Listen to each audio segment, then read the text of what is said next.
நம்ம பிரதீப் ஆண்டனிக்கு கமல் சார் செஞ்ச துரோகத்தை யாராலையுமே மறக்க முடியாது. ஏன்னா அவர் மேல வச்ச குற்றச்சாட்டை அது உண்மையாவே நடந்துச்சா, அவரோட தரப்பு நியாயம் என்ன இப்படின்னு எதையுமே விசாரிக்காம ஸ்ட்ரெயிட்டா நான் பெண்கள் பக்கத்துல தான் நிக்கிறேன், பெண்களுக்கு ஒண்ணுனா என்னால பார்த்துக்கிட்டு சும்மா இருக்க முடியாது இப்படின்னு அரசியல் வசனையெல்லாம் பேசி அவருக்கு ரெட் கார்டு கொடுத்து வெளியே அனுப்பியிருப்பாரு. அதே மாதிரி பாத்தீங்கன்னா கமல் சாருக்கும் இதே மாதிரி நிறைய குற்றச்சாட்டுகள் இருக்குங்க. ஸோ இவருக்கு இதோட என்ன அப்படின்றது நிஜமாவே தெரிஞ்சிருக்கும். அப்படி இருந்தும் பிரதீப்புக்கும் அதே வேலையை தான் இவர் செஞ்சிருக்காரு. அது மட்டும் இல்லாம பிரதீப் அந்த வீட்டை விட்டு வெளியே வந்ததுக்கு அப்புறமா நிறைய வீடியோஸ் ரீல்ஸ் இப்படியெல்லாம் பல பேர் போட்டு இது ஒரு பொய்யான குற்றச்சாட்டு, இந்த மாயா பூர்ணிமா இவங்க ரெண்டு பேருமே சேர்ந்து வேணும்னு இவர் மேல பொய்யான குற்றச்சாட்டுகளை போட்டு இவரை வீட்டுல இருந்து அனுப்பியிருக்காங்க அப்படின்னு சொல்லிட்டு வர்றாங்க.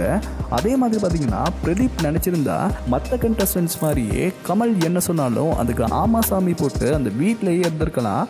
ஆனா நான் பண்ணாததை என்னைக்குமே பண்ணேன் அப்படின்னு சொல்ல மாட்டேன்னு அவரும் கெத்தா வீட்டை விட்டு வந்துட்டாரு.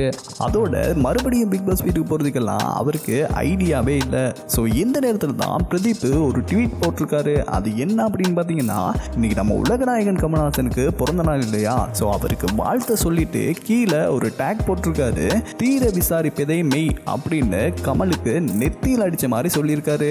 அதுக்கு என்ன மீனிங் அப்படின்னு பார்த்தீங்கன்னா, எந்த விஷயமா இருந்தாலும் நல்லா இன்வெஸ்டிகேட் பண்ணிட்டு தான் அதுக்கு ஒரு ஜட்ஜ்மெண்ட் கொடுக்கணும் அப்படின்னு தான் அதுக்கு மீனிங். இதே மாதிரி ஒரு யூடியூப் கிளிப்பனையும் அவர் அதில் ஆட் பண்ணியிருக்காரு. அந்த கிளிப்பு தாங்க ஹைலைட்டே. அந்த கிளிப்பில் நம்ம வசூல் ராஜா படம் இருக்குல்ல, அதில் கமல் ஒரு டயலாக் சொல்லுவார், இவர் என்ன வெளியில் அனுப்புறது, அதை நானே பண்ணிட்டு போயிடுவேன், எனக்கெல்லாம் யாரும் அனுப்ப வேண்டிய தேவையில்லை அப்படின்ற மாதிரி உலக நாயகனை பிரதீப் வச்சு செஞ்சிருக்காரு அப்படின்னு தான் சொல்லணும். அதோட பார்த்தீங்கன்னா இந்த பிக் பாஸ் வீட்டில் நம்ம பிரதீப் எவ்வளவு கெத்தா இருந்தாரோ அதே மாதிரி தான் கடைசியில் கிளம்பும் போதும் ஒரு மன்னிப்பு கூட கேட்காம கெத்தா கிளம்பினாரு. ஸோ இதே மாதிரி தான் அவரோட ஸ்டைலில் இன்னைக்கு நம்ம கமலுக்கும் வாழ்த்து சொல்லியிருக்காரு.